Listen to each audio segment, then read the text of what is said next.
Hello दोस्तों, तो आज हम पढ़ेंगे लेसन नंबर 13, कक्षा 5वीं का लेसन नंबर 13। इसमें होता है day dream a bungalow for tell, यानी दिन का जो स्वप्न होता है वो एक बंगला का लोक भाषण है। इसमें है a poor family lived next door to Gopal Bhand, यानी गोपाल बैंड के पड़ोस में एक गरीब परिवार रहता था। Both the husband and the wife were day dreams, यानी पति पत्नी दोनों दिन में स्वप्न देखने वाले थे, दिन में स्वप्न देखने वाले थे। One day Gopal overhead them talking, एक दिन गोपाल उन्हें बातें करते हुए सुन लिया। द हस्बैंड सेड, पति ने कहा, when I get some money I am going to buy a car, यानी जब मुझे कुछ पैसे मिलेंगे तो मैं एक गाय खरीदने जा रहूँगा। द वाइफ सेड, यानी उसकी पत्नी ने कहा, I'll milk the cow, यानी मैं गाय का दूध दूहूँगी। I'll have to get some pots, यानी मुझे कुछ बर्तन लाने होंगे। The next day she went to the potter and bought pots, यानी अगले दिन वह कुम्हार के पास गया और बर्तन खरीद लाई। द हस्बैंड आस्क्ड, उसके पति ने पूछा, व्हाट डिड यू बाई, क्या खरीदा तुमने? ओह डिज सम पॉइंट्स, ओह ये कुछ बर्तन। वन फॉर मिल्क, एक दूध के लिए, and one for butter milk, एक छाछ के लिए, वन फॉर बटर और एक मक्खन के लिए, एंड वन ए घी, यानी एक घी के लिए, यानी वो ये बर्तन है, एक दूध के लिए, एक छाछ के लिए और एक बटर मक्खन के लिए और एक घी के लिए। That's great, but what will you do with this fifth one? यह बहुत अच्छा है, लेकिन आप इसे पांचवे का क्या करेंगे?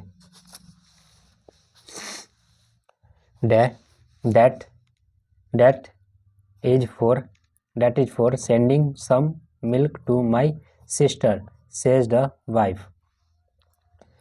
यानी वह मेरी बहन को कुछ दूध भेजने के लिए है। उसके पत्नी ने कहा, what sending milk to your sister, क्या अपनी बहन के लिए दूध भेज रहा हूँ।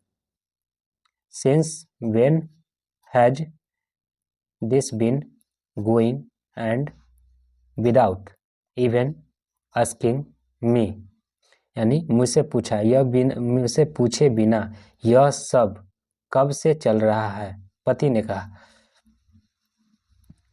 Shut the husband and he smashed all the pots in anger, यानी पति ने चिल्लाया, उसे गुस्से से वे सारे बर्तन तोड़ दिए। The wife रिटोर्ड,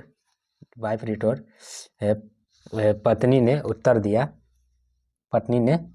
I take care of the cow and milk it, मैं गाय की देखभाल करती हूँ और उसका दूध निकालती हूँ। I will do what I wish with the extra milk, मैं अतिरिक्त दूध के साथ जो चाहूँ वो करूँगी।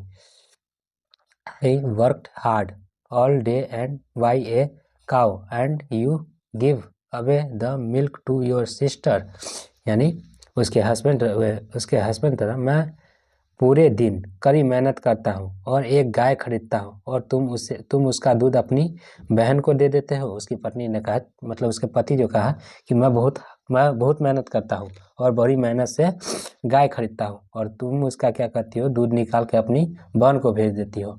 आई विल किल यू फर्स्ट, मैं पहले तुम्हें मार डालूंगा। Roared the husband and threw threw some pots and pans, यानी पति दहाड़ा और कुछ बर्तन फेंक दिए।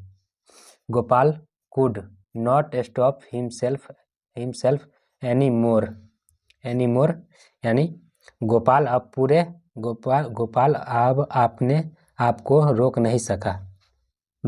ही walked over to his neighbour's house and asked, यानी वह अपने पड़ोसी के घर गया और पूछा, व्हाट द मैटर, क्या बात है। Why you are throwing pots and pans around, क्या बात है, तुम बर्तन को इधर उधर क्यों फेंक रहे हो।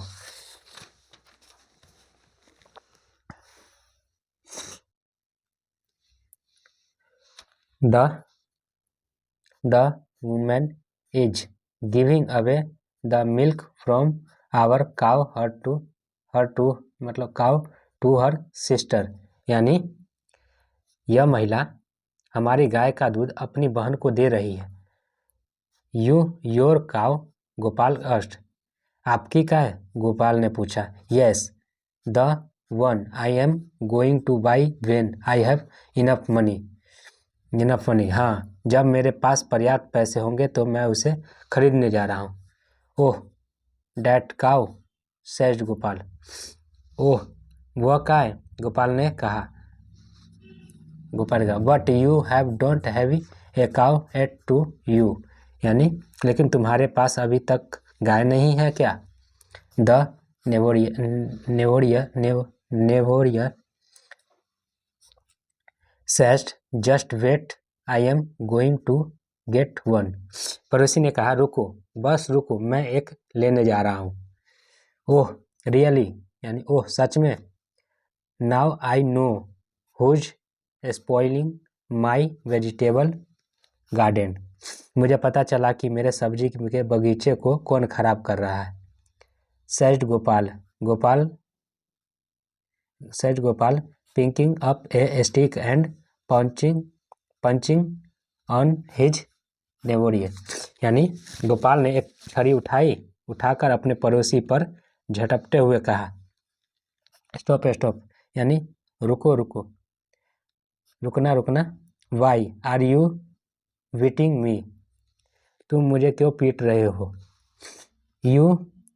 Your cow ate my beans and cucumber, तुम्हारी गाय ने मेरी फलियां और खीरे खा ली हैं।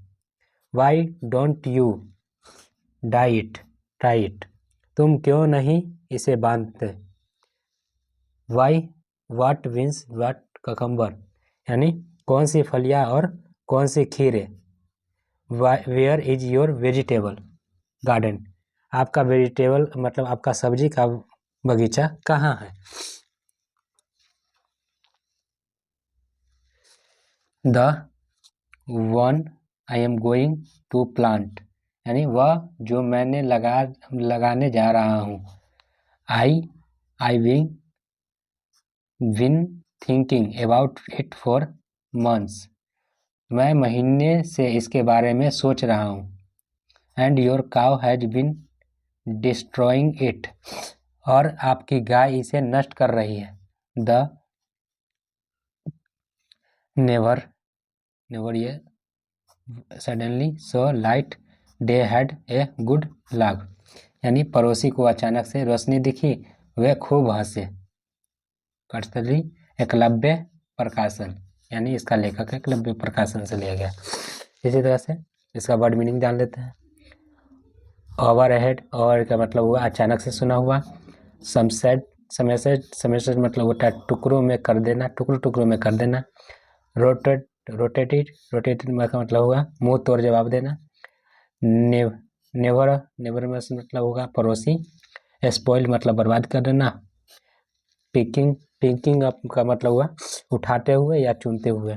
पाउंचिंग का मतलब हुआ अचानक प्रहार करते हुए। इस तरह से हमारा ये चैप्टर खत्म होता है। फिर हम नेक्स्ट वीडियो में देखेंगे 12th का।